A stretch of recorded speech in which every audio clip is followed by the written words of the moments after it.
Hello, puppets. How art thou in these around the bend times for me? I am pretty sure I've gone past around the bend. Well, definitely, because cabin fever is hitting and it's a thing, and I hope y'all ain't burning up too much like I am, because I feel like it's hotter than two hamsters farting in a wool sock.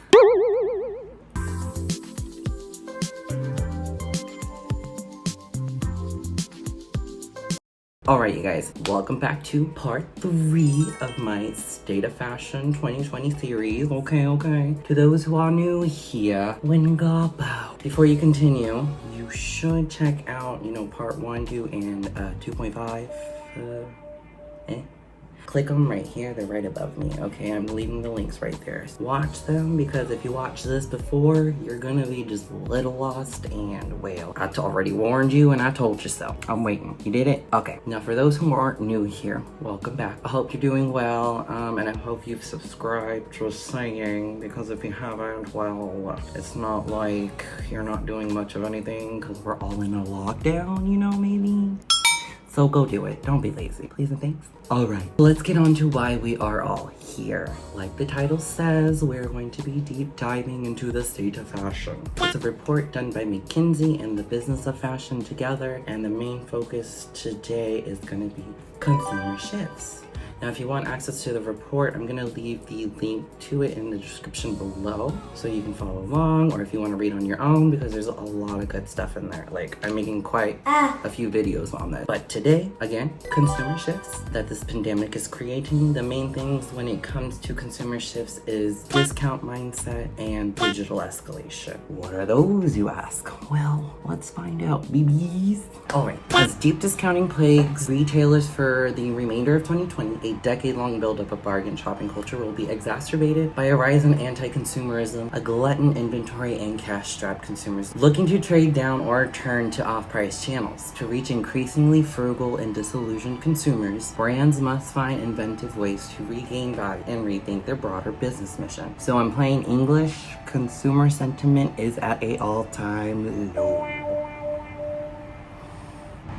In Europe and the US, more than 65% of consumers expect to decrease their spending on apparel, while only 40% expect to decrease total household spending. Now, 56% of consumers state that their main reason for purchasing clothing during the crisis was special promotions. When looking to experts, some say that consumer sentiment may never recover up to pre-2020 levels. As of March 2020, 60% of consumers in the US already reported that they need to be careful how they spend their money, with more than 1/3 stating that the pandemic is even impacting their ability to make financial ends meet. I can say for sure I am part of the 60%. I'm not gonna lie. Well, for one, I need to be careful on my spending habits, even though I keep getting Amazon boxes at my door. Sales trigger me, okay? Thanks. Don't judge. That, and I need to do my part to help circulate money within the economy, even though in reality I don't have it. That's just my excuse to validate my shopaholicism.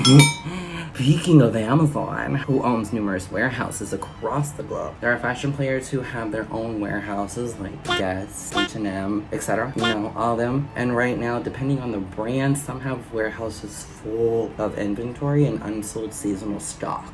That is now haunting these companies. And now how will they fix this problem, you ask? Well, companies will turn to steep discounting to clear inventory for the rest of the year at a minimum, with the risk that the, quote, contagion of deep discounting could spread as quickly as the disease. Throughout the industry, reminiscent of the discounting culture that took hold during the 2008 financial crisis, has kind of lingered over the industry ever since, and it just hurts brand image and reputation and all that good stuff. And how much discounting will depend on the brand and how much inventory they do have. Because of lockdowns across Europe and the US, some brands and retailers have stopped fulfilling e-commerce orders entirely, while many of those who remain up and running have resorted to flash and mid-season sales to increase demand. In Italy, the number of items on discount is up 20% year on year. Luckily, there are things like seasonless product, like intimates, like underwear, bras, all that good stuff,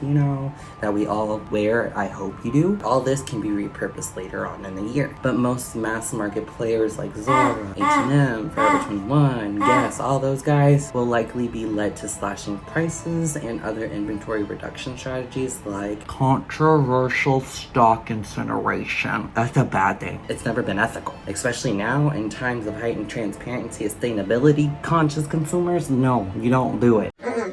But Josh, how do I know if my company, the one that I shop with, is being as ethical as can be? Well, my dear lad, these shall go into the description below, where I put a link to a campaign named Open to All.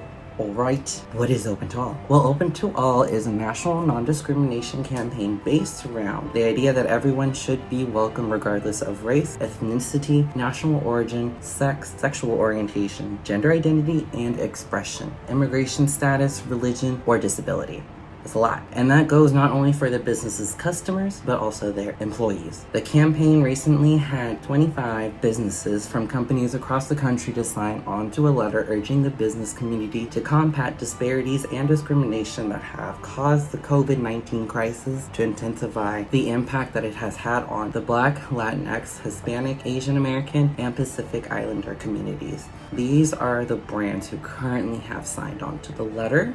Thanks for supporting employees, customers, and community, you guys. It's quite a few, like the AEO brands, American Eagle, Aerie, Ben & Jerry's, Capri Holdings, which is your Versace, Jimmy Choo, Michael Kors. If you go to the bottom right, Tapestry, which owns Coach, Kate Spade. And then there's Gap Inc. Incorporated, who owns Gap, Banana Republic, Athleta.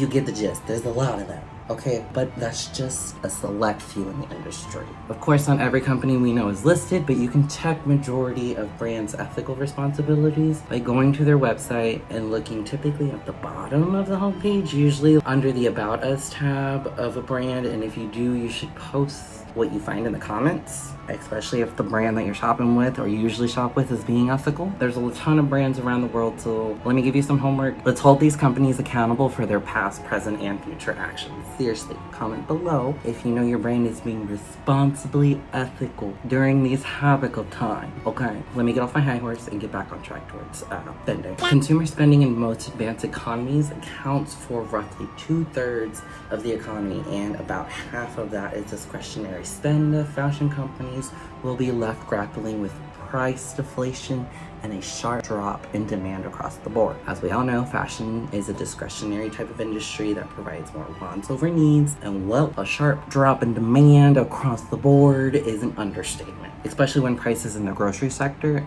increasing more and more day by day. The month of April, as reported by the Washington Post, saw the sharpest increase in grocery store prices in nearly 50 years, and I'll be leaving a link to the article in the description below, okay? Going back to fashion, looking at the first month's numbers after stores reopened China, apparel sales were still down by 50% to 60%. Okay, not just 50 to 60. Some probably even a little bit more. Mid-market brands and retailers will be hit hardest as cash-strapped shoppers trade down to the value segment for essentials, and middle-class consumers turn more to heavily discounted affordable luxury and premium goods. In the luxury segment, we expect consumers to return more quickly to paying full price for quality, timeless goods, as was the case after the 2008 financial crisis. The challenge when it comes to discounting is the need to preserve reputation and brand image, making it imperative for brands to avoid steep discounting. They should consider discounting in a more controlled way through off-price channels like your Ross, TJ Maxx, Burlington, things like that. Innovation between these brands, wholesalers, and e-tailers is crucial. Some ideas may include swapping inventory to prevent inconsistent and detrimental discounting of product across, the brand. Just saying. The pandemic will bring values around sustainability into sharp focus, intensifying discussions and further polarizing views around materialism, overconsumption, and irresponsible business practice. The focus on sustainability will be especially important to Gen Zers and millennial shoppers, like I'm a millennial. Pre-crisis, concerns for the environment were already on the rise. Consumers are going to make or break brands on trust, a trend that has now been intensified. Pay attention, millennial shoppers and Gen Zers are the leaders at the moment, because that's just the generation we live in, and it's the quote new normal, okay? Now, quote, the virus, I think, can be seen as a representation of our conscience. It brings to light what is so terribly wrong with society, and every day that becomes more clear, said trend forecaster Lee Edelkrupp. It teaches us to slow down and to change our ways. Along with these views, growth in the discount sector puts companies at risk for their profits declining over time. Premium discount retailers like The Outnet, Ukes Online, and then offline MacArthur Glen will become mainstream by offering discrete and large-scale avenues for excess inventory disposal. Caution is advised for companies engaging with a growing mass of anti-consumerist shoppers. Significant discounting and traffic driving could be interpreted as tone deaf. Listen, companies, if any of y'all hear this or watch this, kind of important, just saying. According to a McKinsey survey, those who made this report, 50% of consumers in the US and Europe expect to buy more ecologically and socially sustainable clothing. Brands that are able to rebrand into more sustainable ways will be able to cater to a more captive audience than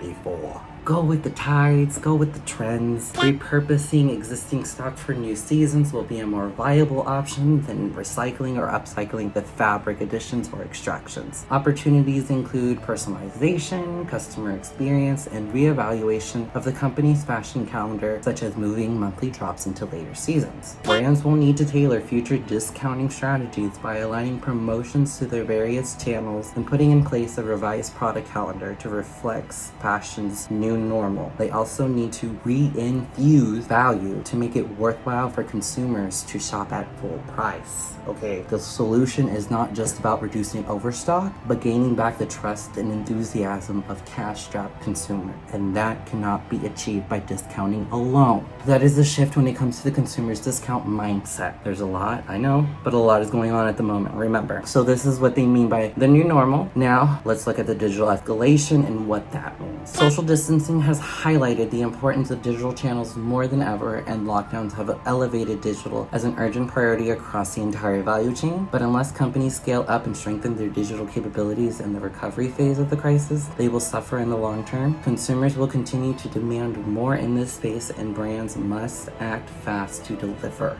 If there was ever a time we could connect digital innovation to like a nitrous oxide engine, now's the time, please.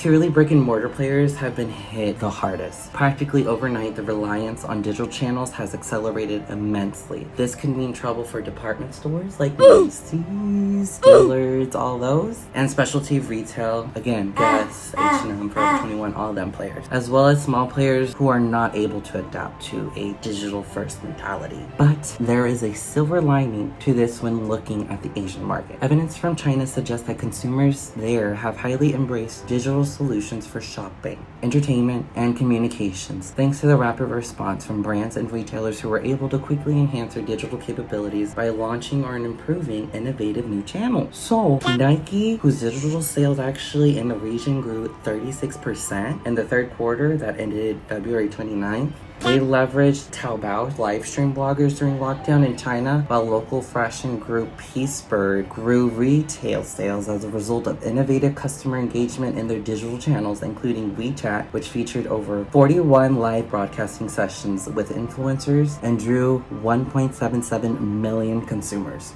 That's a lot. WeChat offers features that allow store assistants to message consumers and complete purchases, generating a much-needed revenue source for brands operating in the quagmire of a crisis. Through WeChat groups and WeChat Work, companies are able to engage clients and integrate their profiles into their brand's account. Live streaming sessions on WeChat or platforms such as Zebo, which effectively turned empty luxury brand stores into virtual shopping stages hosted by the staff. As seen on apps like Xiaohongshu and Taobao, brand-to-shopper video chats and broadcasted influencer-curated assortments were well received, with the number of Chinese brands live streaming on Taobao up by 700%. Quote, "It's a completely different way of doing business for us, but we have been able to reach every corner of China and we have been able to make some business," Executive Giovanni Punghetti said, who sees over brands Marni, Diesel, and My Son Margiela.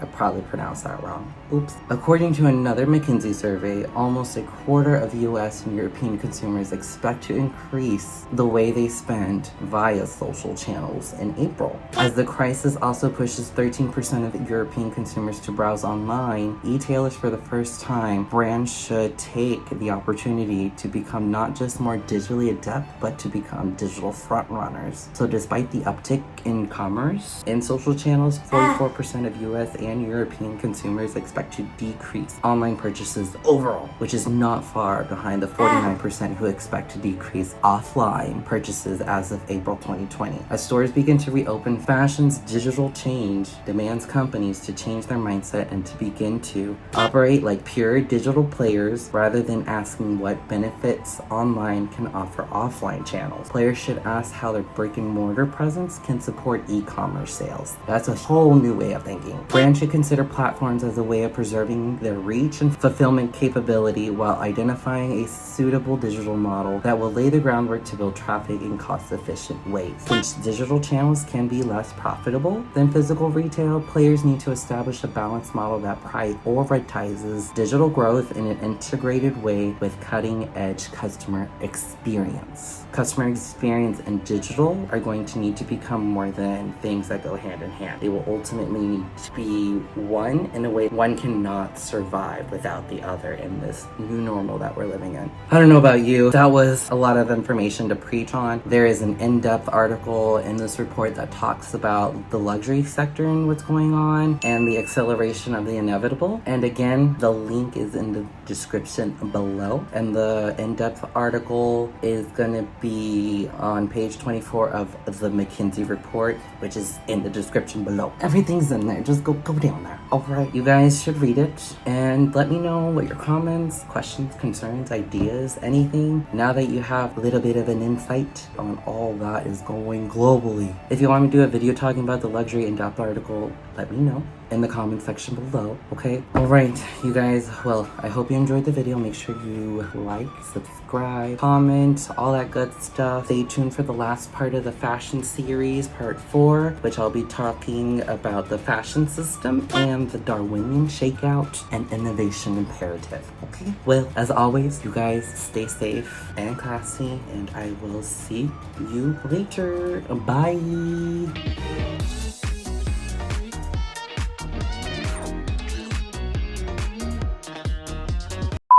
Is at an all-time low. Hello? What? Did you see him packing nails? No?